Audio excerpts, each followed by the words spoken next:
Super Nintendo and the PS1. Yeah. Right? I got them both at the same time. So Nintendo and Sony both fighting in my household for control. Right. On one side, I'm playing what? Dr. Mario, and on the other side, I'm playing LAPD Future Cop. That's a fucking. That's crazy. That's a wild throwback of a game, by the way. The first MOBA. Is it actually? Yes. That's so fucking. I didn't know that. Yeah. I don't know. I look back at it now. I'm just like, I never played the MOBA part. But like, it's funny to. It's right there though. Yeah. That's so funny. Yeah. Either way, that's neither here nor there. Only policing happen is yeah, I actually don't have a way out of transition this one. Anyway, Kragg vs. Orcane on screen. Oh my lord. So MajinMiku, I think this is actually his first time at one of the offline SoCal tournaments. It has been around SoCal for a bit, just hasn't had a time to really play with the rest of the scene. Right, the last time that I did meet up with him was at Toho Fest. So, it's been a hot minute. I remember he got the Nair string on no tire. I was like, God damn, that just sounds crazy. In the meantime, Orbital, at this point, you could also say Orbital is a top 8 mainstay. Tends to get towards like the bottom ends of top 8s. Still very solid player. I can't say anything bad about Orbital except now he's dead. That's pretty bad. It's pretty bad being dead for sure. Yeah, less than ideal. Yeah, definitely consistently just strong pressure. Orbital kind of just out there though. Yeah, but in the meantime, both of these players, both of these characters really trying to figure out who's going to hold control of the game, because the percent lead doesn't matter as much in this matchup, because these two are just swinging at it. Definitely very swinging, for sure. Yeah, a lot of this health gone off the interactions too, especially holding the rock like that. Oh, yeah. I mean, sometimes when we were watching Emerald versus Derive, for example, it's a matchup where both characters are trying to see how much they can get away with it as possible. Meanwhile, these two characters say, I'm going to trade for damage. I don't care. I'm just going to go ahead and swing directly at you. Literally. If I get the lead, I get the lead. And right now, MajinMiku going to run away with that one. 87% and counting on the Orcane, though, and no percent on the Kragg. Extension of the back air, I love that from Orbital. Your routing, still 132 hasn't killed this whale. Forward air, still not doing it, he's so heavy. Yeah, once again, Dr. Mario Nair of a tidbit of information.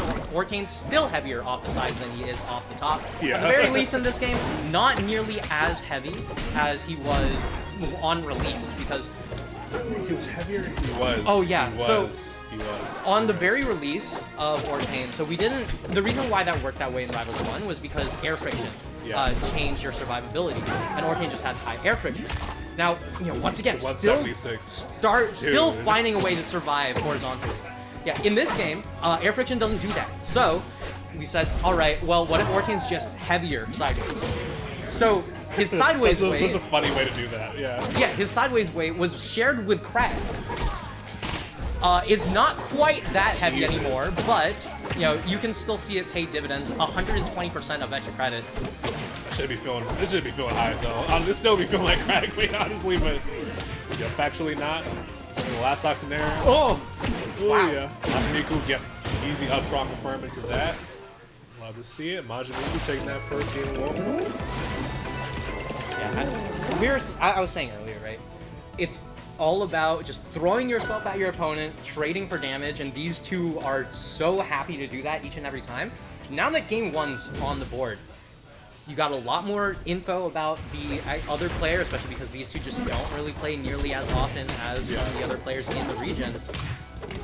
We're gonna have to see the conditioning come in. What was that, man? I keep thinking it's gonna slow down a little bit. They're scrapping though. They're scrapping. They're just so always in their face. Down throw from MajinMiku again, trading back and forth. It's so hard to even see who's like in the lead in these early songs. It's like no sort of big combos coming. It's traded percent back and forth. Same pressure with Miku though. Did not get the regrab. There it is though. We up tilted. Yeah, we up tilting, we forward tilting, we just throwing out every single hitbox, but... Ooh, that was mad charge on that down spot too. Oh my god, so much mustard on that one, but still not going to be able to cover enough of that Orcane's life. But, I don't know, right now, I swear to god, there always is a hitbox on screen, and if there isn't, you should check these players' controllers. Like, one of them might must have be broken. Oh god. Down throw charge, forward strong with the puddle. Definitely gonna hit kill.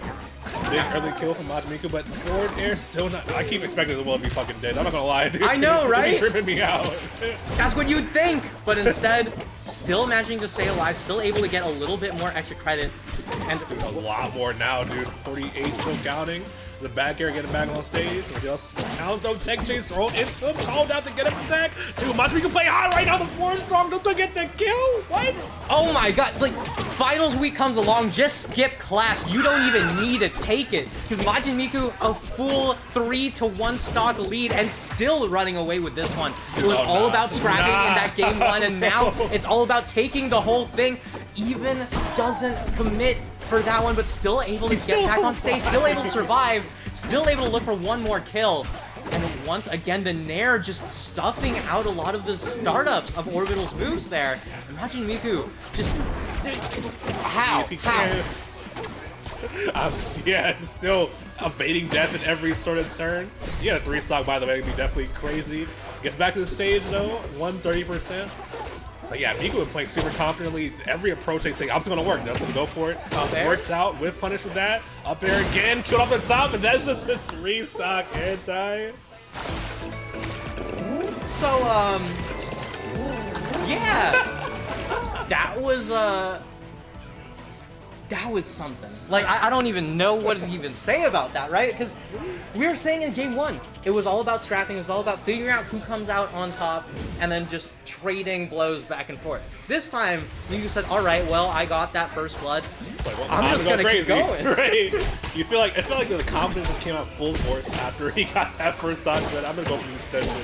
Going to be sort of pressure situations, not going for mixing up a little bit, you feel me? Yeah, and worked out well. Honestly, there's so much that comes down to, you know, the 3 things that you always have to be paying attention to as a fighting game player, as a platform fire player, as, you know, just someone playing a PvP game in general. Timing, position, and option, right? Yeah. What is it that your opponent is reacting to? What is it that they're punishing here? And MajinMiku, after game 1, decided, all right, well, if Orbital's always going to be attacking in this position, with this timing, with this option, then I can cover all 3 by simply being there first and hitting a button faster. Yeah. And when you have the frame data of Orcane, you can absolutely rely on something like that. That's right. Also a little curious about the stage choice. I imagine this will work out for Kragg if he's like more, if the player is more rock throwing. That's crazy, that kill. It's more rock throw centric, I feel, but like I feel like we haven't seen Orbital really chuck much of the rocks out. Yeah, but one thing I will say, right? So much of MajinMiku's survivability has been off the side. It's one of those stages where down strong is going to be killing off the top way, way earlier than it will ever off the side, and you're at least not just searching for something like that. That makes sense, yeah. Okay. Checks out for sure. Chad on top of the stone right there. Works out. And just like that, MajinMiku and Orbital just trying to set up some kind of Loxodon style, you know, turret gameplay, but it's just not quite working out here. It's a lot of trade of damage though. Oh my god, a little scary situation over there. Even up the percents quite a lot though. Orbital back in this. Dash attack up tilt. Tech chasing that platform, still looking to see another day. Next stop, huge. On that is Orbital up strong off that top. Yeah, I was gonna say, MajinMiku, once Orbital started getting to that triple-digit percentages, started crouching a lot more, started looking for that down tilt, looking for that combo starter. But Orbital said, well, what if I just stand on the platform? You can never down tilt me if I'm this high above you. Jeez. But the moment the down tilt hits, Jeez, yeah, literally the moment. He called it out, yeah. Super, super crazy stuff. Another last stock scenario, though. But yeah, once again, you know, these two just trying to figure out how to position around their opponent. Orbital gets one big hit. This could be the start of a comeback, but right now, MajinMiku still getting that trade damage here and there. Oh, called out the roll out with a 4-strong too. So yeah, that big sequence, 114%. Big percent advantage at least on the side of Orbital right now. Nair to punish that fair. Oh boy. Don't let Miku cook though. Don't let Miku cook, bro. I mean, it's all about getting Kragg to that triple-digit percent.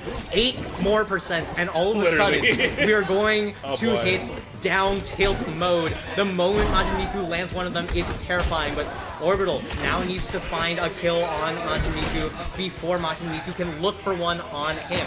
It's a matter of catching the option, just like that back air, caught that win. Jeez, yeah, that was such a intense air right there. Back air against well placed, do the situation well. So you're not going to get that ledge. I'm a back air instead. Yeah, Miku, dude. Clean 3-0 right there over Orbital. Moving on to the bracket. Good stuff, man.